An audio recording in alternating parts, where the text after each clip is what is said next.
Bienvenue au podcast Le Temps d'arrêt.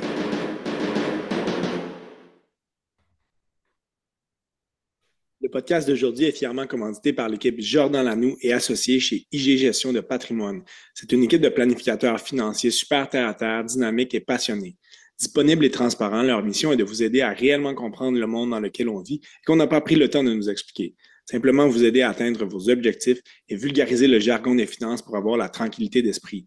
Que vous ayez des questions sur la fiscalité, l'optimisation de vos revenus, les placements, les assurances pour votre famille ou votre entreprise, les études de vos enfants, l'achat d'une première ou seconde propriété, s'assureront de vous guider vers les priorités d'une période à l'autre. Nous sommes ravis de collaborer avec cette équipe qui partage notre vision d'un avenir financier sécurisé et prospère et qui nous permet de partager notre passion pour le sport.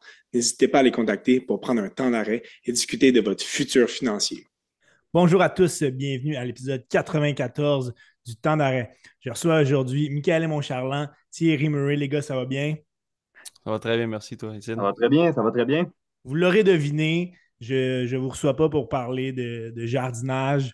On Non. parle plutôt finalement des séries éliminatoires, des playoffs de la NFL qui sont à nos portes. Puis les gars, on parle le thème de NFL Sunday sur Fox. Ça nous Let's met dans go. l'ambiance. Let's go.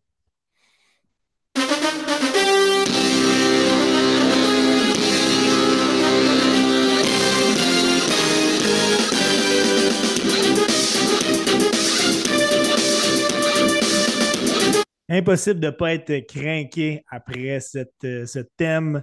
Euh, un des plus beaux moments de l'année. Il fait Ben pas oui. beau dehors, il neige. Quoi de mieux que de s'installer devant notre téléviseur la fin de semaine pour regarder les séries qui commencent finalement. Une longue saison, hein, on va se le dire, plusieurs semaines bien remplies, même si dans un calendrier annuel, la saison de la NFL n'est pas trop longue. Il se passe tellement de choses qu'on dirait que ça dure depuis des mois. Euh, Ouais.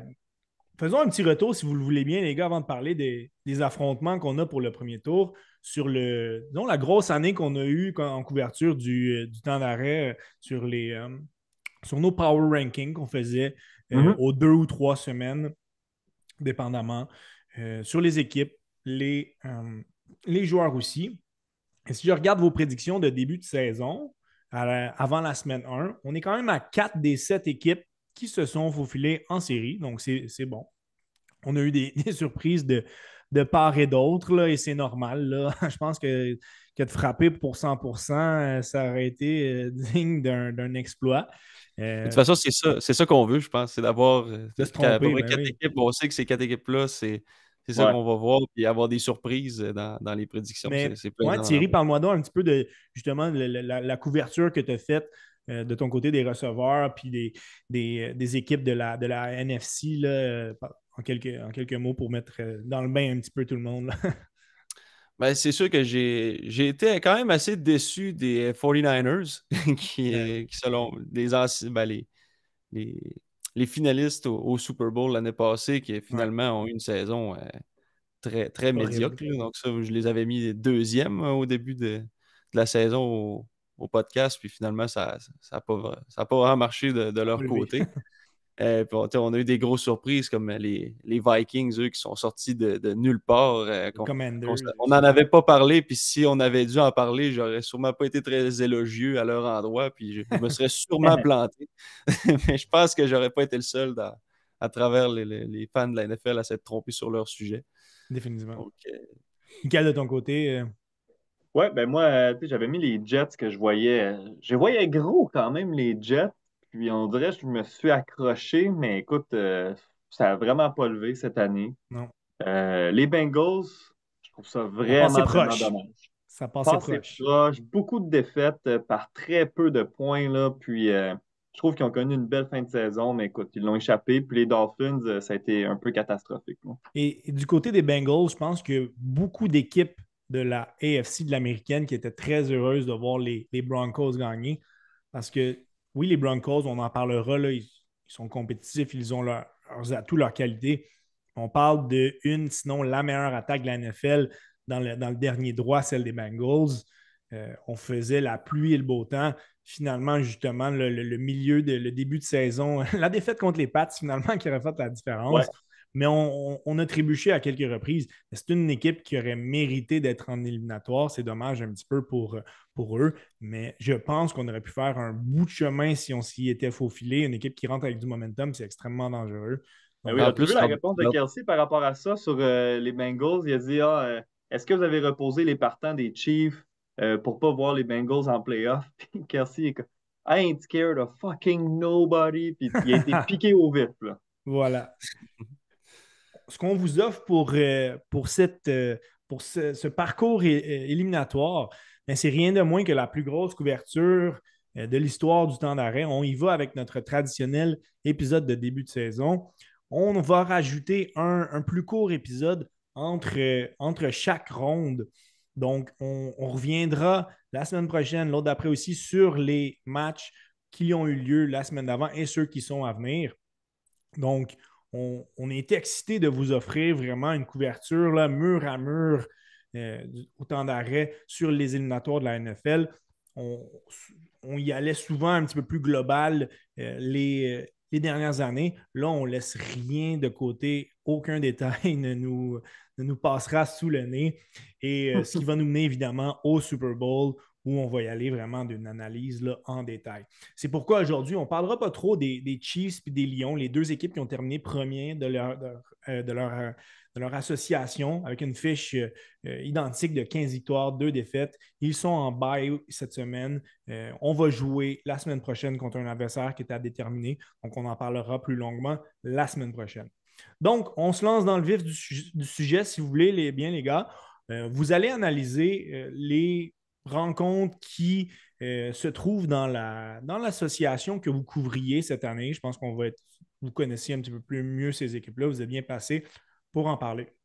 On débute avec le premier match dans l'américaine qui se tiendra samedi à 16h30 entre les Chargers qui ont terminé avec une fiche de 11-6, bon pour le 5e rang, et les Texans qui ont une fiche inférieure de 17, même premier de leur section, ils ont terminé 4e, reçoivent les Chargers.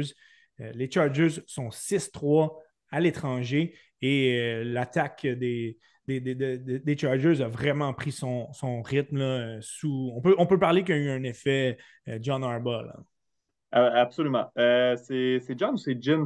Jim, pardon, ouais, John, Je c'est pense que son c'est Jim. frère. Moi, j'ai noté que Jim Harbaugh, c'est vraiment un gagnant. Quand on parle de Michigan, il a Michigan l'an monté le passé. programme aussi.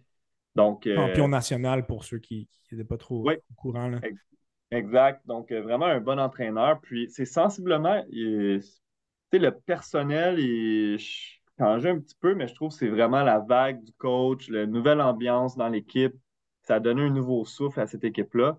Mais cette confrontation-là, pour moi, c'est une des plus serrées qu'on va voir en fin de semaine.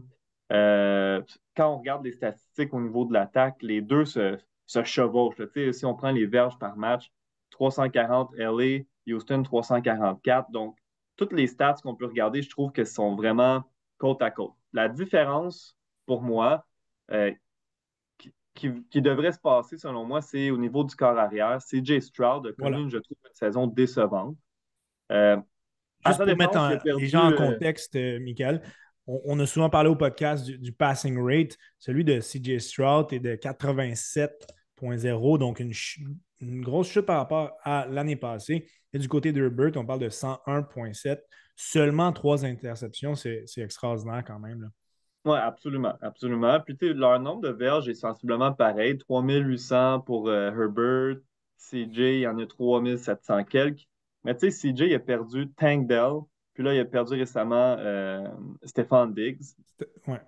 Fait que je trouve qu'il il a comme perdu beaucoup de munitions. Donc, j'ai l'impression que ça va jouer vraiment contre eux, mais ça risque d'être quand même serré parce que les deux défenses excellent contre la passe. Donc, que- quelle attaque va être capable de surpasser et de dominer d'excellentes défenses contre la passe? J'ai hâte de voir ça. Tu parles justement que cette attaque des Texans est diminuée. Joe Mixon est au ralenti depuis quelques semaines. Cette attaque-là est en panne depuis le mois de décembre. Alors que de l'autre côté, c'est tout le contraire. Les Chargers, on est solide. On a une chimie extraordinaire entre Herbert et Ladd McConkey, Oui, qui a terminé avec 1149 verges. l'un des meilleurs receveurs de la Ligue en deuxième moitié de saison. On a un J.K. Dobbins qui devrait être en santé. C'est une attaque très équilibrée et fiable. Donc, juste de ce côté-là, au point de vue des... C'est plate à dire pour les Texans, mais au point de vue des blessures, gros avantage pour les Chargers au niveau de l'attaque. Un point sur lequel je me suis arrêté, c'est la ligne offensive des Chargers devra arrêter le front défensif des Texans qui est puissant. Là. Oui. Will Anderson, Danielle Hunter, c'est 11 et 12 sacs. Hunter participe au Pro Bowl. C'est vraiment... on est un petit peu plus vulnérable par la passe. On a quand même un Derek Stingley qui s'est élevé comme l'un des meilleurs de la Ligue cette saison. On a quand même des éléments à prendre en considération du côté de la défense des Texans. Là. Oui, absolument. La défense des Texans, ils ont tenu On parlait du rating des corps arrière tantôt. Les corps arrière adverses contre la défense de Houston ont été tenus à un rating de 54,7, qui est bon pour le 7e rang dans la Ligue. Donc, comme tu parlais de la pression, ils sont 4e au niveau des sacs, ils en ont 49 dans l'année. Hunter, tu l'as mentionné, il est 5e dans la Ligue avec 12 sacs. Stingley Jr. et Bullock, 5 interceptions chaque, c'est bon pour le 6e rang. Fait qu'au niveau de la défense, les Texans, écoute, je pense que c'est ça qui va garder le match serré parce qu'au niveau de l'attaque, j'ai l'impression que, tu sais, oui, LA, ils vont surpasser, d'après moi, les Texans, mais ça va être un match très, très, très serré. Puis, écoute, selon moi, ça peut aller d'un bord que de l'autre. Si on regarde les chiffres, pour moi, ce serait les Chargers, par exemple. Pour terminer sur l'aspect blessure, si c'était l'attaque des Texans qui est diminuée, ben c'est le contraire un petit peu du côté des Chargers.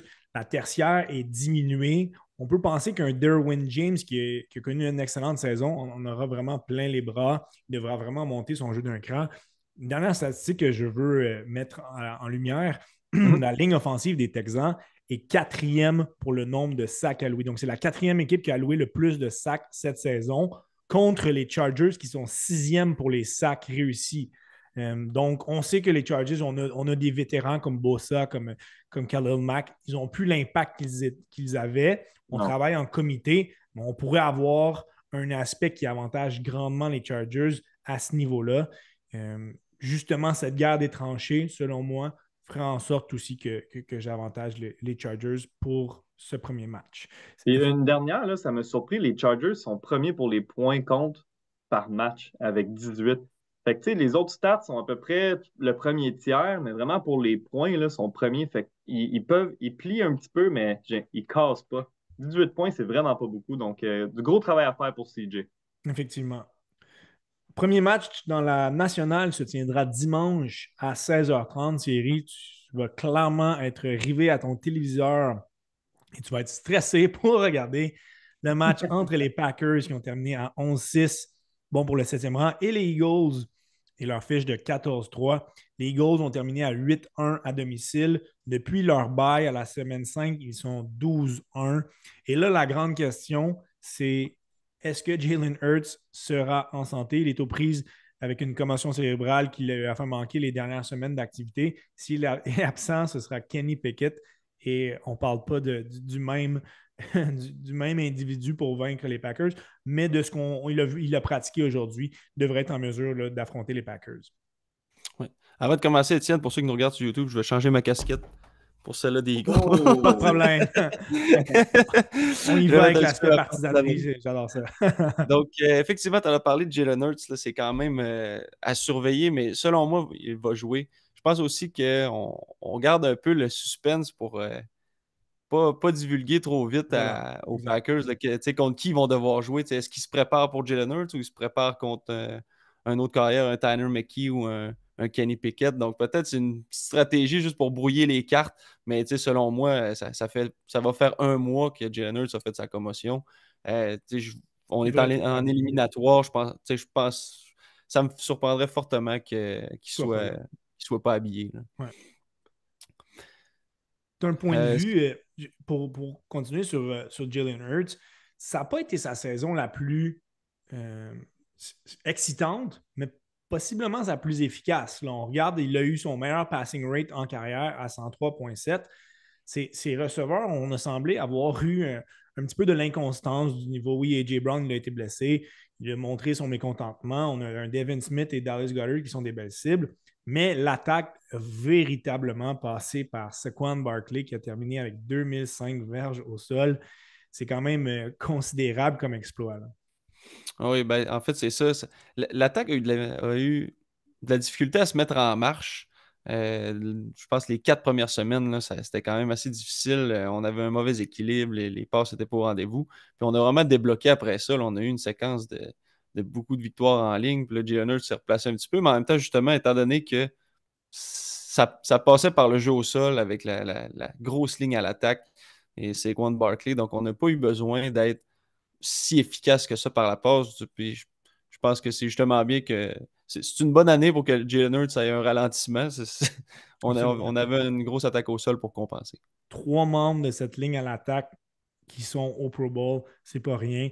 Et je veux saluer quand même là, disons le sacrifice que Saquon Barkley a pu faire. Il aurait pu disputer le dernier match de la saison et espérer battre le record de tous les temps pour les verges au sol dans une saison qui était de 2105, si je ne me trompe pas. Mais préféré rester sur les lignes de côté et disons, pour éviter une blessure, comme on a vu par le passé, là, c'est arrivé que des partants se fassent blesser au dernier match. C'est toujours désolant pour les éliminatoires. Ouais, On affronte ben, la cinquième j'allais dire, meilleure. Oui, vas-y, excuse-moi. j'allais dire, je pense que tous les fans de football auraient aimé ça, voir Saquon Barkley jouer et Absolument. battre le Ben oui. record. Mais si on se pose on se pose la question puis on est plus terre à terre, ça n'avait pas de bon C'était le sens bon de le choix. faire Ouais. jouer. Là. Si il joue, il gagne 50 verges, il se déchire un ligament croisé, puis là, après ça, tu l'as Ça plus pour serait une les catastrophe. éliminatoires, ça aurait été catastrophique. Donc, c'était la bonne décision à faire, même si c'était déchirant. On affronte une équipe qui va être quand même bien outillée pour faire face à ce bon jeu au sol. Les Packers sont cinquième meilleure défensive pour les points accordés, septième contre le jeu au sol. On est huitième pour les sacs. Qu'est-ce que tu redoutes en tant mettons, de partisan de la défensive des Packers? Ce que je redoute, c'est, comme je te parlais tantôt, Jalen Hurts, malgré tout, ça fait un mois qu'il n'a pas joué. La rouille. Ça fait un mois que l'équipe partante des Eagles en attaque ne joue pas avec leur général. Donc, selon moi, il va quand même avoir un petit peu de rouille, surtout au Ouais. premier quart. On va vouloir installer notre jeu au sol, mais justement, les Packers vont s'en douter. Puis en plus, ils sont bons contre le jeu au sol, donc j'ai l'impression qu'on va charger la boîte. On va essayer de dire non, au premier quart, vous allez devoir nous passer avec vos receveurs, avec votre jeu aérien.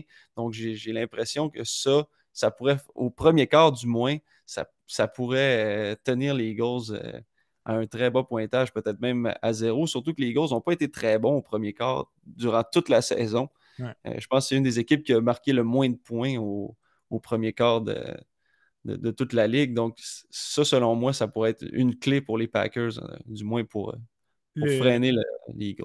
le maraudeur Xavier McKinney des Packers a eu une saison extraordinaire. Rashawn Gary est un membre du Pro Bowl aussi. Donc, des éléments qui sont capables de faire la différence du côté de la défense des Packers. L'autre côté du ballon, on parlait tout à l'heure de l'attaque des Texans qui est diminuée. C'est la même chose du côté des Packers. Jordan Love a manqué la dernière semaine d'activité, blessure au coude. Il est questionnable pour le match. Il devrait jouer, mais il va être ralenti. Là. Jordan Love a eu beaucoup de blessures durant la saison. S'il est absent, ce sera Malik Willis et on sait que ce n'est pas du tout la même attaque avec lui. On a un Christian Watson qui est absent. Il est blessé pour jusqu'à la fin de la saison. Romeo Doubs, un autre receveur qui a un virus. Lui aussi, là, il n'est pas certain de disputer le match. Donc, on a une attaque diminuée. Nos meilleurs receveurs sont absents. Là, ce sera beaucoup de pression sur Jaden Reed, mais surtout sur Josh Jacobs, qui a eu une année extraordinaire. À un moment donné, il ne pourra peut-être pas faire tout seul. Là.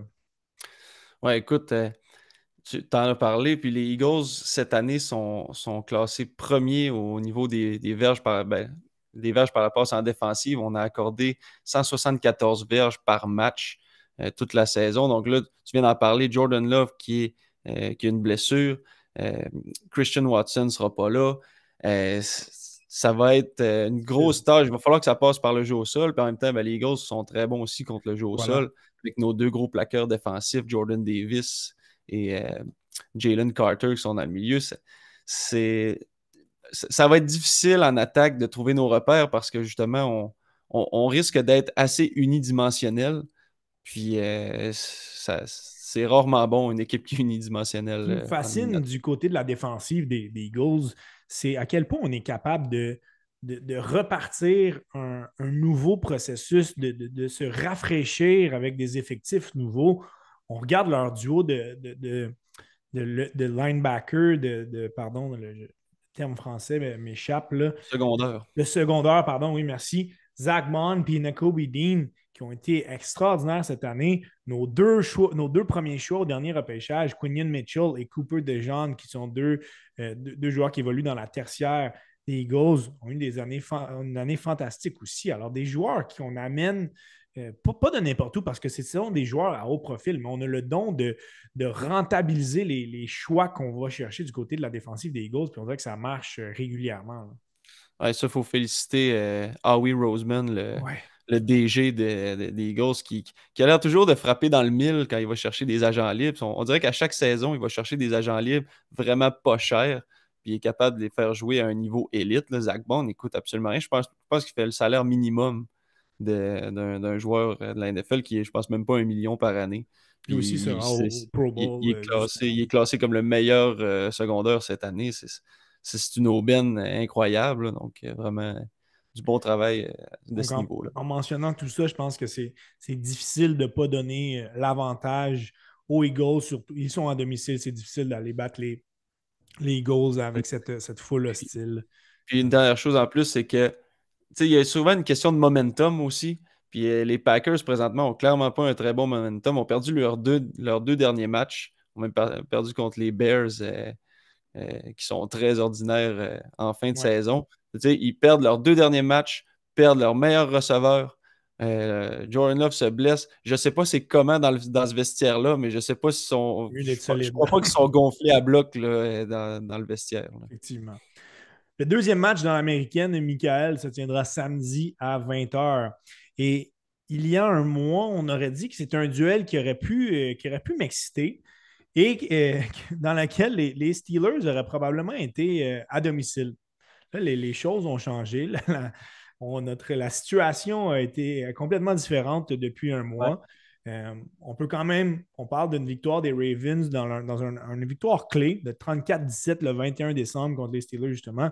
C'est 4 défaites de suite pour les Steelers. Très mauvaise manière d'entamer les séries. On ne rentre définitivement pas avec de la confiance, là. Non, absolument pas. Puis, tu sais, on en a parlé en début d'émission. Rentrer dans les séries, que ce soit dans la Ligue nationale, dans la NFL ou peu importe, quand tu rentres avec une confiance, ça paraît. Puis souvent dans les éliminatoires, c'est ce qui peut faire la différence. Donc, on parle d'intangibles, oui, les statistiques, mais arriver avec du momentum, ça peut jouer pour beaucoup. Puis normalement, les Ravens, tu sais, la fiche contre les Steelers, je pense que c'est 3 victoires pour les Steelers contre les Ravens, une défaite en éliminatoire, quelque chose comme ça. C'est comme leur bête noire. Mais je pense que la victoire qu'ils ont eue, les Ravens, Ouais. récemment contre les Steelers, ça donne en plus confiance à une équipe qui, honnêtement, sans ça, déborde déjà de confiance. On va se dire, là, au niveau de l'attaque, tout feu, tout flamme. Cette mauvaise séquence des Steelers est directement liée aux performances de Russell Wilson, qui a eu des bons moments cette année, mais lors de ces 4 défaites, ça a été très difficile. On semble avoir un problème de connexion avec nos receveurs, avec George Mhm. Pickens. Du côté du jeu au sol, même si on est 11e, on n'a pas eu de constance de Najee Harris. Et je trouve ça toujours intéressant de voir un joueur comme justement Najee Harris qui va récolter plus de 1000 verges au sol cette saison, mais qui n'a pas été une menace constante cette année. Il n'a pas réussi à avoir un impact. Donc, je trouve Non. qu'on met souvent trop d'emphase sur la statistique de 1000 verges pour un porteur de ballon. Il est l'exemple flagrant que c'est un joueur qui va être capable d'aller chercher ce plateau des 1000 verges-là, mais qui pourra la plupart du temps ne pas avoir un impact dans un match, là. Non, mais c'est ça. Tu sais, c'est pas beaucoup. Tu sais, 1000 verges, on parlait du 1000 verges, mais il ne faut pas oublier que récemment, tu sais, on a ajouté un match aussi dans les saisons. Donc, les Effectivement. statistiques sont un petit peu biaisées par rapport à ça. Puis, comme tu l'as dit, tu sais, l'année passée, Najee Harris, ben, tu sais, on le voyait dans les highlights et tout. Puis, écoute, comme tu l'as dit, ça n'a pas été un facteur du tout. George Pickens est capable d'être un excellent receveur. Par contre, comme tu as dit récemment, Russell Wilson, la chaîne a débarqué, mais vraiment au mauvais moment. Parce qu'en début de saison, moi, j'y croyais pas tant aux Steelers. Puis écoute, ils m'ont fait mentir quand ils ont changé de corps arrière. On ne savait plus Justin Fields, Russell Wilson. Ouais. Notamment, on lançait des fleurs au coach Mike Tomlin. Bravo pour Russell Wilson. Puis là, finalement, ça fait poète-poète en fin de saison. Donc, écoute, si je regarde juste au niveau de l'attaque, euh, au niveau de la passe, ils sont 27e, les Steelers. 11e au sol.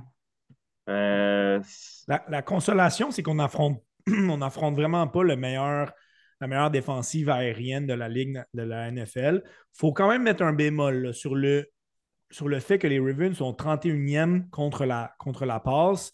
Il faut parler de l'hécatombe absolument épouvantable que la défensive des Ravens ont connue durant l'année. Là, on a eu 2-3 semaines où tout le monde était blessé littéralement. Euh, ouais.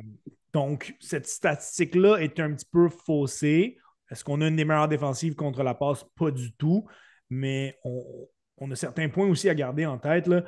On a un Kyle Hamilton qui n'est pas certain de jouer. Sa présence est extrêmement importante. Mais en défensive, lorsqu'on a des gars comme Marlon Humphrey, comme Roquan Smith, qui sont dans les meilleurs de la ligue à leur position, ça va être difficile pour l'attaque des Steelers qui est déjà en panne. Ça va être très difficile. Puis, tu sais, si on regarde les statistiques de la défensive overall dans la saison, c'est sûr que Baltimore c'est, ça peut être mauvais contre la passe. Par contre, je regardais là, dans les 7 dernières semaines, les Ravens allouent seulement 15 points par match, sont numéro 1 dans la ligue. Donc, depuis environ 2 Voilà. mois, il n'y a pas de meilleure équipe qu'eux en ce moment. Fait que, tu sais, quand on parle de piquer au bon moment, c'est ça que Marlon Humphrey a dit, je pense, cette semaine. Il dit on parle tout le temps de piquer, puis là, je pense que notre cohésion défensive, on est vraiment en symbiose. Puis ça paraît, écoute, ça porte fruit. Là.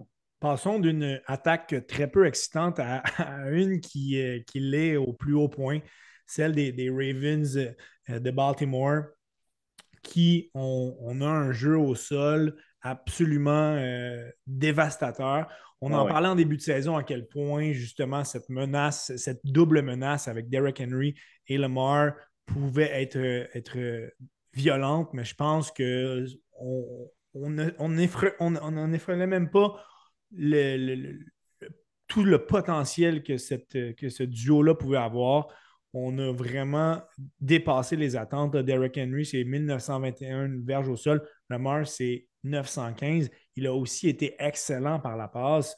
Un passing rate de 119,4, 41 Ouais. touchés, 4 interceptions. On regarde les statistiques qu'il avait eues dans les saisons précédentes où il a gagné le joueur le MVP. Ses statistiques étaient moins bonnes. Donc, on ne va pas lui donner trop vite non plus. Il y a d'autres bons candidats, mais Mhm.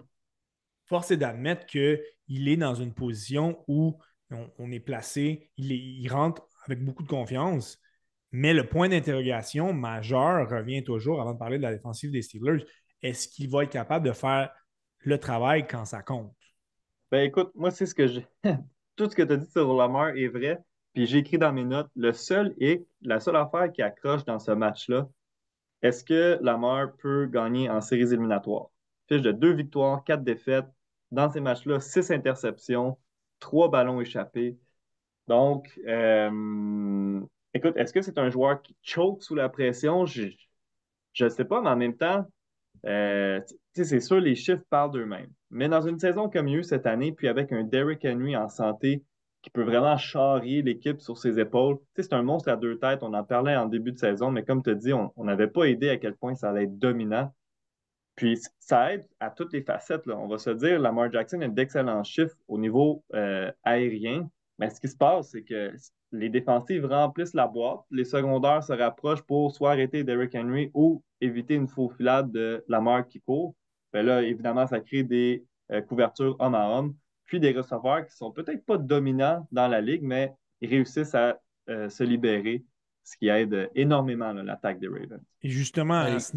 à ce niveau-là, excuse-moi, l'un des points essentiels pour les Ravens et un aspect médical qui va être le plus important de tout le week-end, c'est la Ouais. présence ou non de Zay Flowers qui s'est blessé en fin de saison. De loin, le meilleur receveur de l'équipe, extrêmement rapide et dynamique. Il n'a pas pratiqué aujourd'hui. Donc, s'il n'est pas là, ça va être une perte majeure là, pour l'attaque des Ravens. Euh, Concluons Les gars, avec je voulais Oui, dire, excuse-moi, vas-y Thierry. parlant des Ravens, j'espère que le coordonnateur offensif a appris de ses déboires de l'année passée, puis Ouais.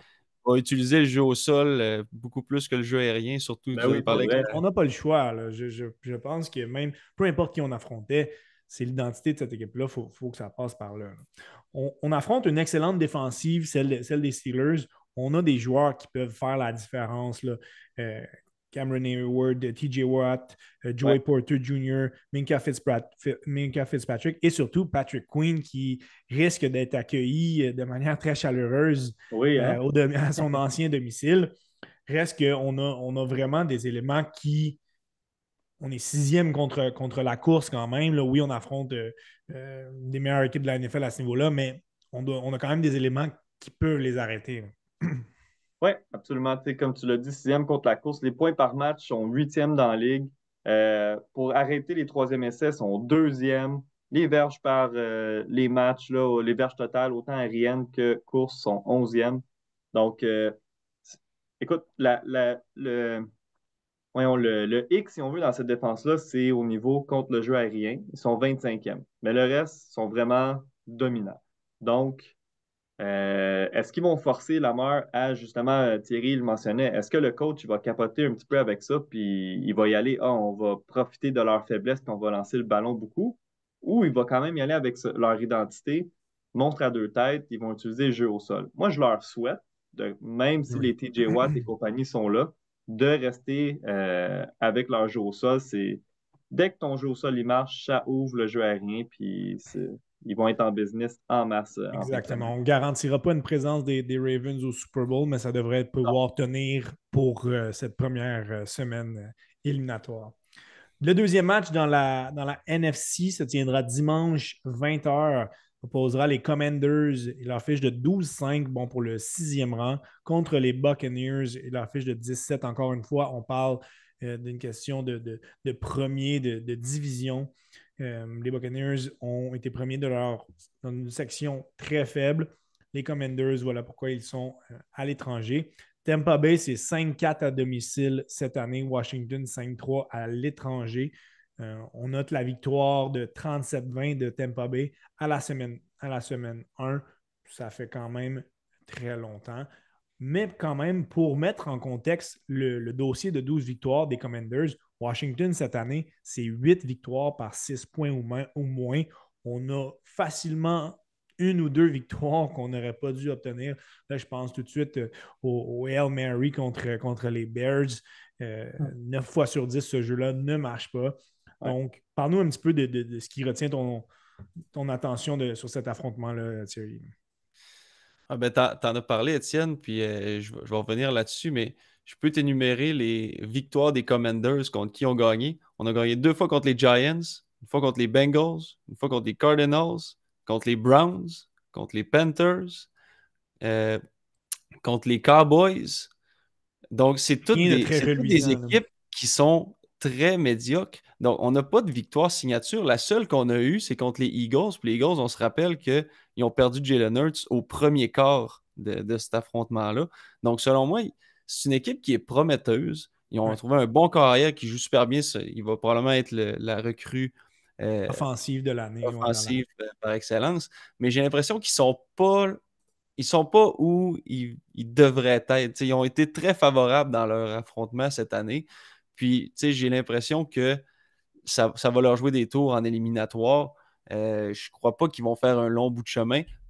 Pourraient gagner ce match-là parce que, comme tu l'as dit, les Buccaneers, ils ont rentré de peine et de misère dans une division que c'était très faible. Donc, peut-être le premier tour, c'est pas inatteignable pour Washington, mais je pense que si c'est le cas, ça va s'arrêter là après. L'élément qui aurait pu jouer en leur faveur est justement le jeu au sol. Là, Jaden Daniels est allé chercher 891 verges cette année. On a un Brian Robinson et un Austin Eckler qui peuvent être des menaces au sol. On est troisième dans la NFL à ce niveau-là. Par contre, on affronte une défensive qui excelle contre justement ce jeu au sol-là. On a le gros Vita V qui est un membre du Pro Bowl cette année, qui est énorme, qui est dominant. Donc, ça devra possiblement passer par le jeu aérien. Et lorsqu'on regarde les munitions que les Commanders ont, après Terry McLaurin et Zach Ertz, c'est très mince. Là, on a un Noah Brown qui est sur la liste des blessés qui ne jouera pas. C'est dommage parce que Tampa Bay sont 29e contre la passe. Il va falloir que ça passe par le jeu aérien pour Jaden Daniels. Là. Ah oui, vraiment. Puis comme tu l'as dit, on n'a pas beaucoup de profondeur. On a des excellents joueurs. Justement, Terry McLaurin, un des meilleurs de la ligue. Mais à travers les matchs de Terry McLaurin, on l'a vu des fois complètement être invisible, puis des fois exploser avec deux passes, deux touchés, puis 150 verges de réception. Mais il y a plusieurs équipes qui ont été capables de le menotter, puis que ça passe par les autres. Donc, je pense que ça va être le plan de match au niveau des Buccaneers. Ça va être de passer par. Ils vont tout faire en sorte pour que ce soit Jamison Crowder qui reçoive le ballon, Ouais. des joueurs comme ça. Donc, en tout cas, moi, si j'étais un coordinateur défensif, c'est ce que je me pencherais cette semaine à comment arrêter Terry McLaurin. Mais, oui. Washington est un petit peu dans la même note que dans l'affrontement entre les Chargers et les Texans. Washington a la 7e ligne offensive qui alloue le plus de sacs, alors que les Buccaneers ont la 7e qui en fait le plus. Pour moi, c'est un chiffre marquant quand même. De l'autre côté du ballon, on parlait d'une attaque qui n'est pas vraiment diversifiée. On passe à une attaque qui a quand même plusieurs éléments qui peuvent faire le travail. Tampa Bay, 4e meilleure attaque pour les points marqués, 3e au sol, 4e par la passe. Pour le jeu au sol, ça peut passer par un Bucky Irving qui a une révélation cette année, là, 1122 verges au sol. Et régulièrement dans les matchs, il ne faisait même pas 10 courses dans une rencontre. On a un Rashad White qui a terminé avec 613 verges au sol, Sean Tucker 308, Baker Mayfield 378. Donc le jeu au sol peut passer par ces 4 bonhommes-là et c'est définitivement une force pour les Buccaneers. Là. Oui, puis ça, c'est une confrontation qui est extrêmement avantageuse pour les Buccaneers parce que les Commanders contre le jeu au sol sont 30e Voilà. dans la ligue. Donc, c'est vraiment une de leurs faiblesses. Donc, une force des Buccaneers versus une très grande faiblesse de Washington. En tout cas, ça, c'est un filon à exploiter si on est les Buccaneers. Oui, on a un bon jeu aérien, mais il faut vraiment que ce soit le jeu au sol qui soit prédominant dans ce match-là. Puis on parlait tantôt de momentum. C'est sûr que ces deux équipes-là arrivent quand même avec du momentum. Je ne sais pas si vous avez vu la fin de match des Buccaneers la Oui. semaine dernière. Oui, Que excitant. Hein. Mike Evans Ben oui. ils ont fait un jeu inutile juste pour que Mike Evans aille son plateau des 1000 verges. Voilà. Sa 11e saison consécutive avec 1000 verges. Puis les, les Buccaneers étaient complètement hystériques là, sur le terrain. Ouais. C'était l'hystérie totale avec Mike On Evans rentre avec. qui gonflait à bloc. C'est Donc, ça, on ça rentre. j'ai l'impression que ça va galvaniser les troupes. Là. Ils vont Voilà. être vraiment craqués là, pour ce match-là. Là. Et si on met les choses en perspective aussi, on regarde les statistiques de Mike Evans cette année. Il a à peine franchi le 1000 verges, mais il a quand même manqué un mois d'activité.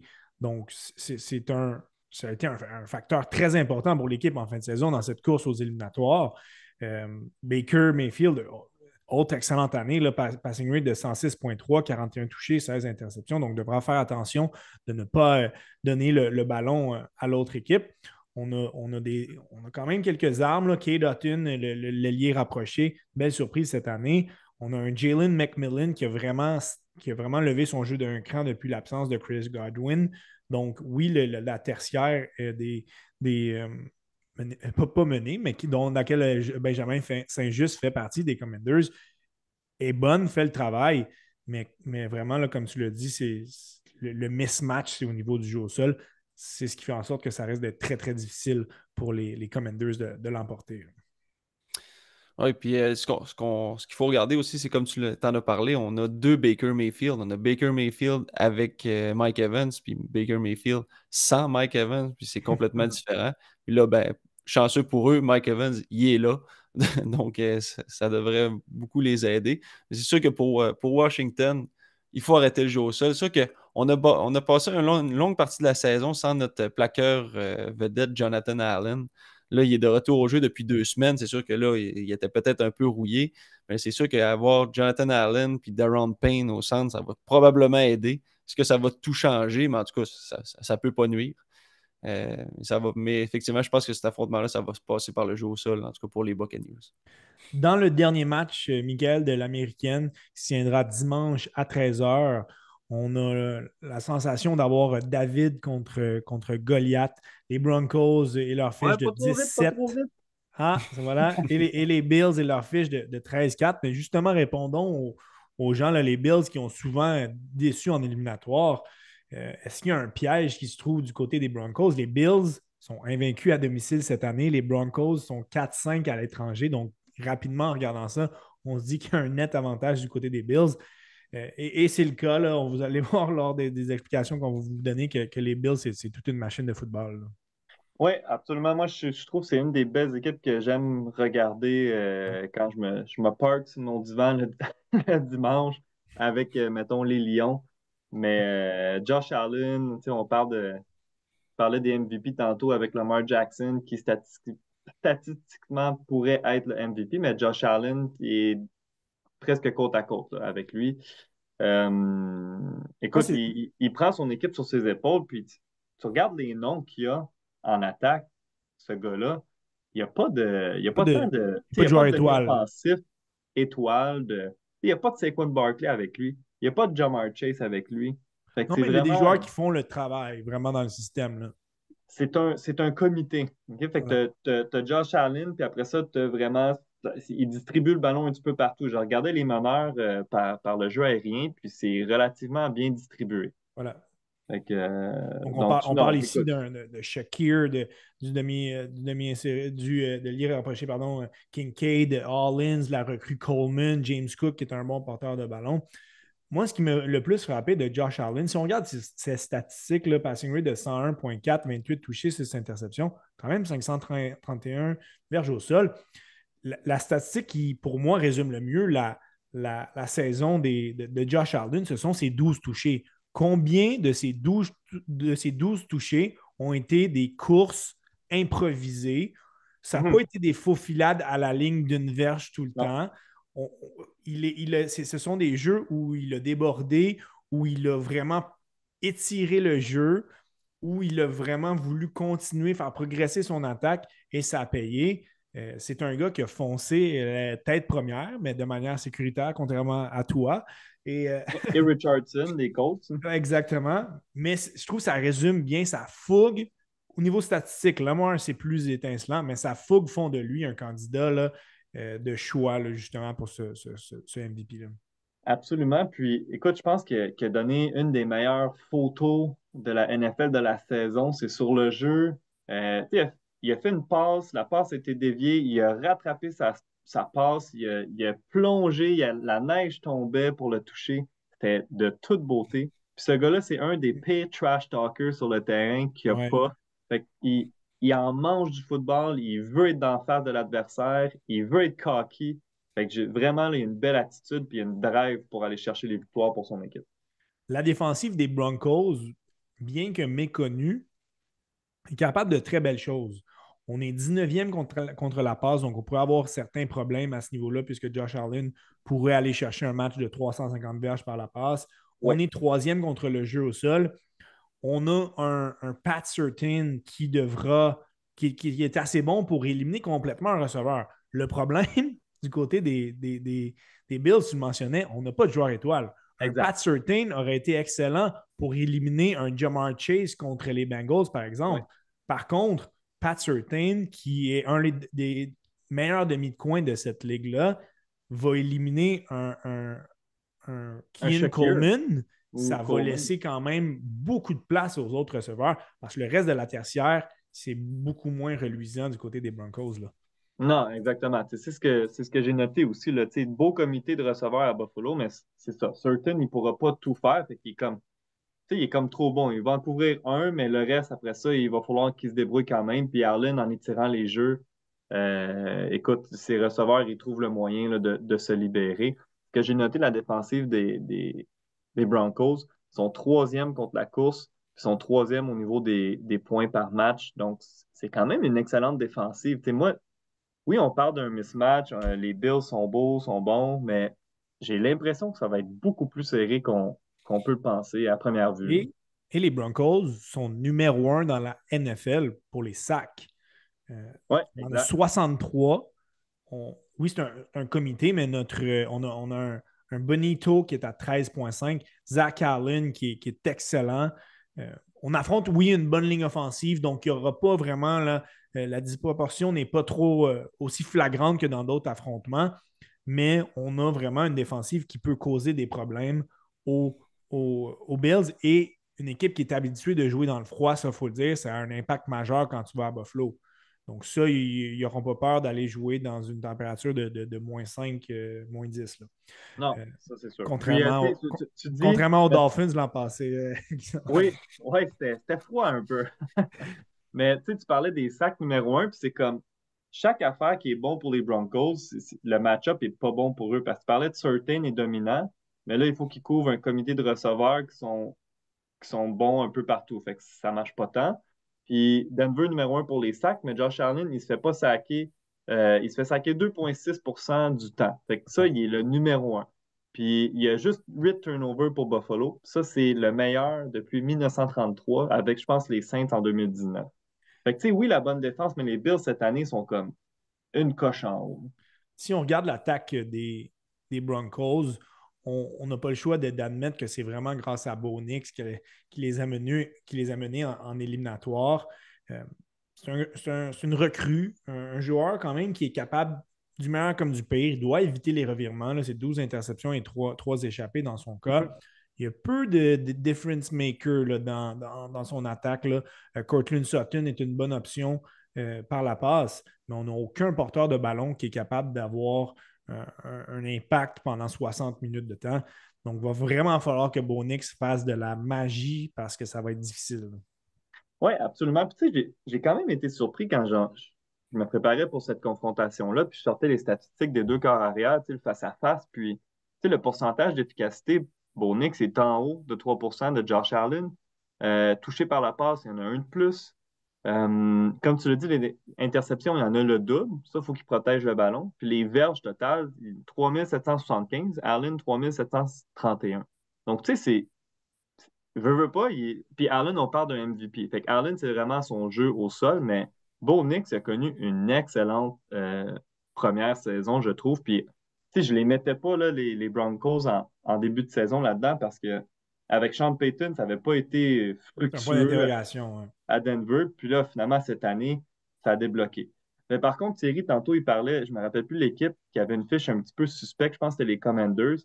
Quand on Ouais. regarde les victoires des Broncos, euh, c'est pas nécessairement des grosses équipes non plus. Là. Aussi. Donc, c'est un petit peu inquiétant, ça aussi. Pour terminer sur cet affrontement, la défensive des Bills, pas la plus reluisante. On est 24e par la passe. On doit noter le retour de leur général Matt Milano qui est revenu en fin de saison, qui change complètement la dynamique de cette défensive-là. Pour que les Bills fassent un bout de chemin en série, c'est primordial que Milano reste en santé parce qu'il peut vraiment, il dynamise tout le monde. Là. C'est le capitaine de cette défensive-là. Donc, un Matt Milano qui est dominant Ben oui, change complètement cette dynamique-là. Là. absolument.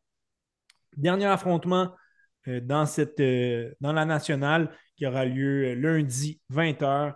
Thierry, ce sont les Vikings qui, malheureusement, auront le parcours à l'étranger. Là, devront, à moins d'une surprise dans laquelle les positions 5, 6 et 7 passent, on sera à l'étranger durant les éliminatoires. On a terminé avec une fiche de 14-3. Donc, ça montre à quel point la division Nord était relevée. On aurait dû terminer premier on aurait terminé premier dans 2 des 4 sections.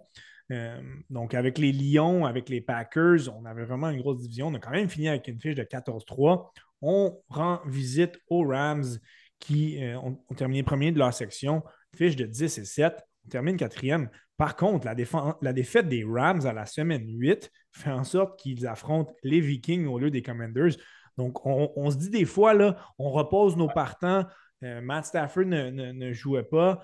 On a reposé nos partants pour éviter une blessure. Mais dans ce cas-ci, peut-être que ça aurait pu être intelligent d'essayer de gagner pour justement terminer plus haut pour prendre la place des Buccaneers parce qu'on termine avec la même fiche des Buccaneers et les Rams ont terminé avec une défaite contre les Seahawks. Donc, pour moi, c'est une défaite qui est quand même lourde de sens. Les Vikings, avant de te laisser la parole, Thierry, sont 6-2 à l'étranger. Les Rams sont 5-4 à domicile, mais est-ce qu'on peut vraiment dire que les Rams vont être à domicile?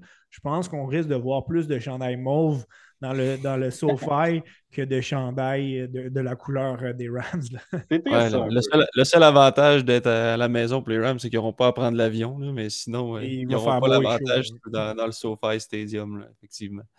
Euh, Ça, cette confrontation-là, je la trouvais vraiment intéressante puis difficile à classer parce que c'est sûr que sur papier, sur la fiche, les Vikings sont vraiment plus forts.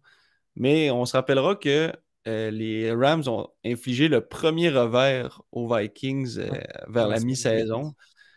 Donc, c'est quand même surprenant. Après ça, les Rams, comme on en parlait tantôt, moi, Étienne, ils, ils brillent pas nulle part. Ils sont pas premiers par les verges par la Non. passe, sont loin par les verges au sol, les points par match sont 20e, les verges totales sont 15e. Il n'y a pas une place que tu dis, ah, ça, c'est la force des Rams. Mais ils nous sortent des matchs, des fois, tu es comme, qu'est-ce qu'ils font là? Ils- Mais on a des euh, joueurs vedettes. On parlait d'équipes qui manquaient de joueurs de vedettes à l'attaque. Les Rams, on en a là, rapidement. Oui, Matt Stafford n'est plus ce qu'il était. Un passing rate de 93,7, mais peut être très efficace. Puka Nakua, Karen Williams, Cooper Cup, ça peut changer un match à eux seuls, là. Mhm. Ouais, mais ça ce qui aide aussi les Rams, c'est qu'il y a un bout de la saison où on n'avait pas Cooper Cup, on n'avait pas Puka Nacua, c'était Ouais. comme un peu la chaise musicale des receveurs. Là, tout le monde est là. En tout cas, tout le monde qui est supposé être là sont là. Mais tu sais, comme je regardais un petit peu leur saison, à maintenant, on a battu les Bills, les Bills étaient en feu. On disait c'est l'équipe à battre. Les Rams arrivent là à Buffalo, les battent. Puis la semaine suivante, ils jouent contre les 49ers qui sont décimés par les blessures, puis ça leur prend de peine et de misère pour gagner 12-6. Donc, tu sais, c'est une équipe qui est vraiment en montagne russe. On ne sait pas trop Ouais. quelles performances peuvent nous donner. Donc, ça va être à surveiller. Mais effectivement, si ça passe par quelque chose, ça va être par le jeu aérien parce que c'est sûr que Puka Nacua et Cooper Cup, c'est tout qu'un duo. Puis c'est pas la force des Vikings de surveiller le jeu aérien. Ils sont 28e en défensive contre le jeu aérien. Donc c'est sûr que ça, c'est le filon à utiliser pour les Rams. Mais Le, c'est une équipe qui est quand même très, très étrange, je vais dire. Effectivement, la tertiaire des Vikings est un petit peu plus suspecte. Notre front défensif, par contre, est complètement dominant. Là, on est quatrième pour les sacs. On affronte une bonne ligne offensive quand même, mais quatrième pour les sacs. On a un duo de secondaires, tout étoile. Les deux seront au Pro Bowl. Jonathan Greenard et Andrew Van Ginkel qui ont terminé respectivement avec 12 et 11,5 sacs. Donc, c'est le cœur de cette défensive-là. J'aime dire que lorsqu'on a des secondaires dominants, on a une défensive qui brille. Ben, c'est le cas des Vikings, même si ça n'a pas paru la dernière semaine contre les Lions.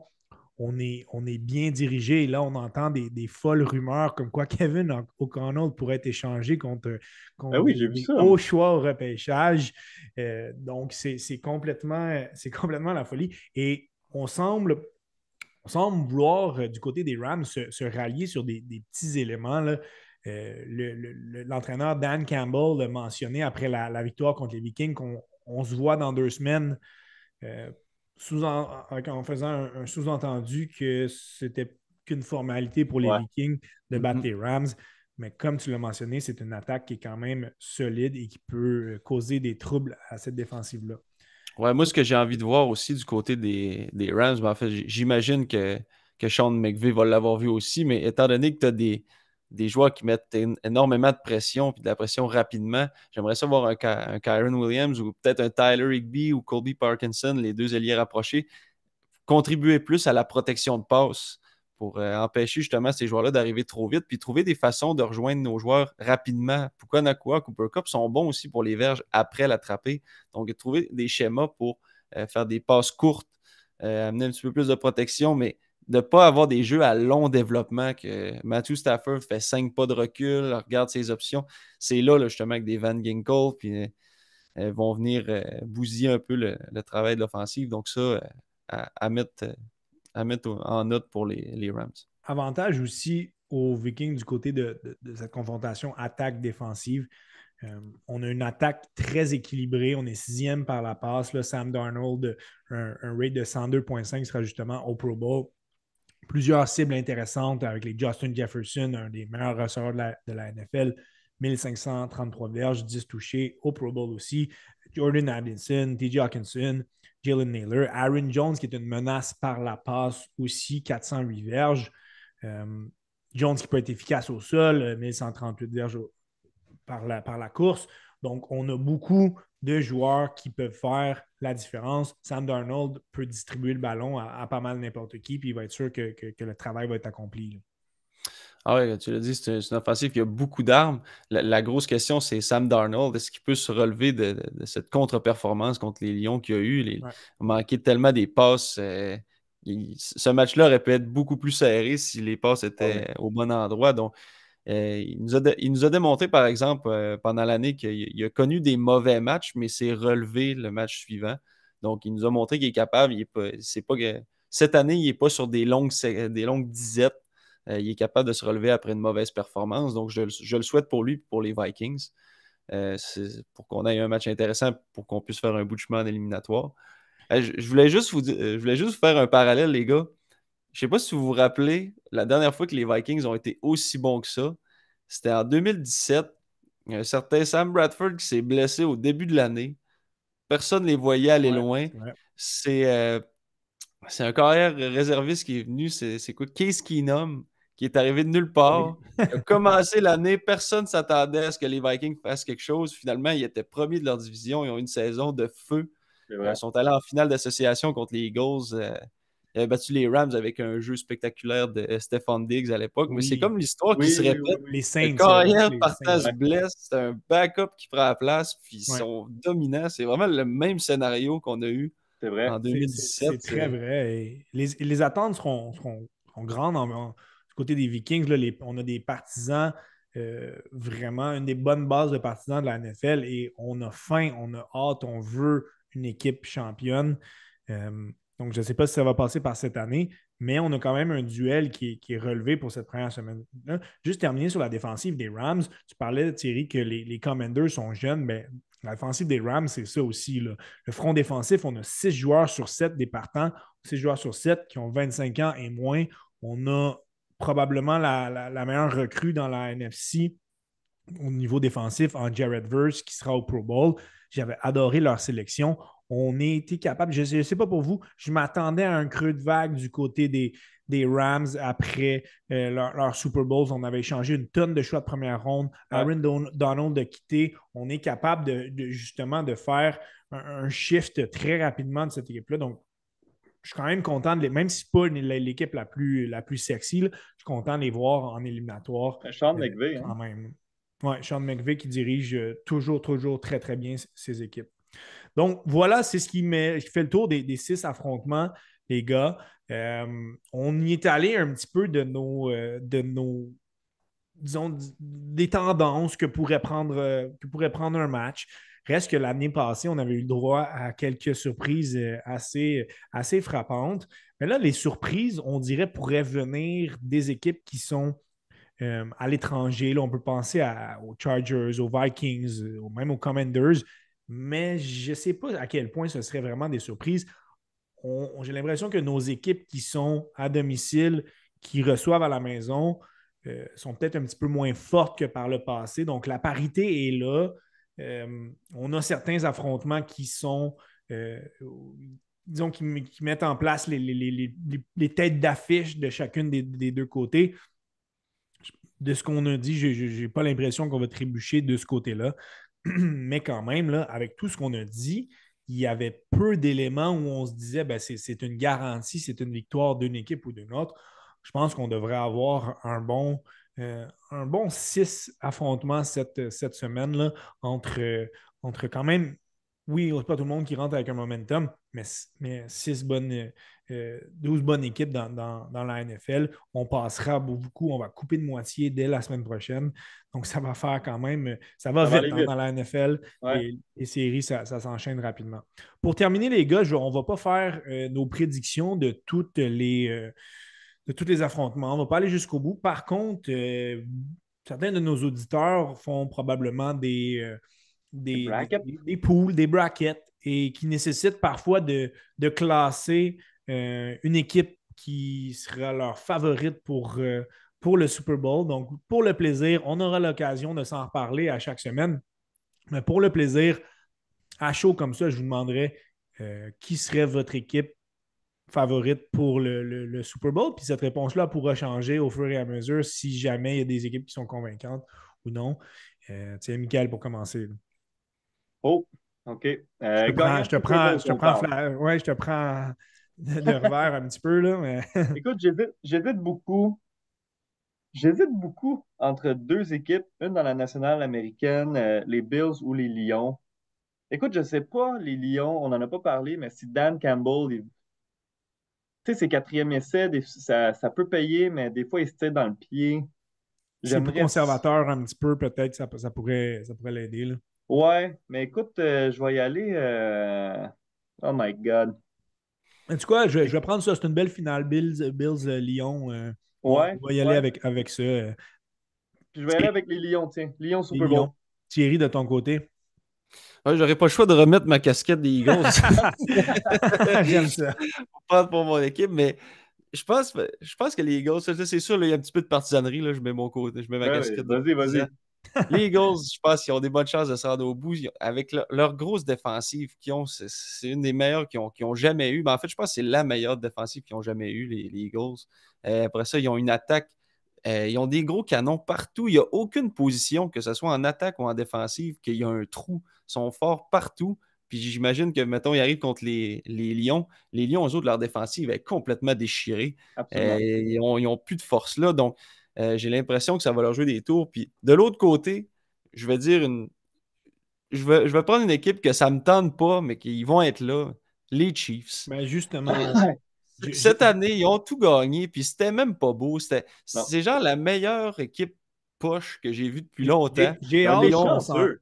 Ils ont tout, tu sais, ils trouvent toujours une façon de gagner, puis on est comme ben, ça. Là, ils vont perdre. Patrick Mahomes, il est pas bon, et il joue mal, il n'y a pas de bonne statistique, il y a pas des bonnes statistiques, puis il trouve des façons de gagner tout le temps. Puis j'ai l'impression J'ai que ça hâte va qu'on en encore parle la arriver. semaine prochaine parce que les Chiefs, c'est une équipe de série. On s'est rendu, on a terminé premier, mission accomplie. En tout cas, on met ça à l'agenda pour la semaine prochaine. Ce qui est évident, les gars, c'est que lorsqu'on prépare justement cet épisode, lorsqu'on prépare une confrontation, surtout en éliminatoire, l'analytique, les données sont énormes au football. Donc, on a essayé de vous scinder ça de manière le plus concis, même si on vous a lancé pas mal de chiffres lors de cet épisode. Ça montre quand même, contrairement, le football, c'est le sport qui est le plus facile, mais difficile aussi à analyser parce qu'on a une attaque qui est contre une défense. Donc, c'est vraiment A contre B de l'autre côté. Alors que dans d'autres sports, on doit prendre tout est en considération, tout est mêlé. Mais il y a tellement de données qui peuvent faire changer la donne d'un côté comme de l'autre. Donc, on espère que vous avez apprécié cet épisode et que surtout, ça vous a mis dans l'ambiance pour ces éliminatoires-là qui s'annoncent vraiment là, extraordinaires de part et d'autre. Là, on a mentionné les Vikings, les Lions, les Eagles. De l'autre côté, les Chiefs, les Ravens, les Bills. On pourrait même avoir des équipes surprises. Les grosses équipes sont là. Peut-être des équipes Cendrillon qui peuvent se faufiler. Tout est possible dans le merveilleux monde de la NFL et c'est ce qui rend ça le plus fabuleux possible. Fait que les gars, je vous dis merci pour cette excellente couverture. Je rappelle aux gens qu'à chaque semaine, on va vous faire une mise à jour des affrontements de la semaine précédente et on va se préparer pour la semaine d'après, ce qui va nous mener au Super Bowl. Donc, une couverture vraiment mur à mur du temps d'arrêt cette année. Donc, on espère que vous allez embarquer à pieds joints comme nous autres dans cette merveilleuse aventure. Et parce que c'est tellement agréable que de parler et de couvrir le football. Donc, je vous remercie, les gars, d'avoir partagé, d'avoir embarqué un petit peu dans ce projet d'envergure pour ce mois de janvier-ci. Ah oui, ça fait plaisir. C'est le meilleur temps de l'année. Les éliminatoires, là, ça passe vite. Tu sais. On dirait que la saison morte arrive, on a hâte que ça commence. Puis, mon Dieu, on est déjà rendu au playoff. Fait que du beau football à venir. Là. Exactement. Fait que les gars, je vous dis un gros merci. Merci à tous nos auditeurs d'avoir été présents. On se donne rendez-vous la semaine prochaine et on se dit bonne fin de semaine de football à tous et on se dit à un prochain épisode du Temps d'arrêt.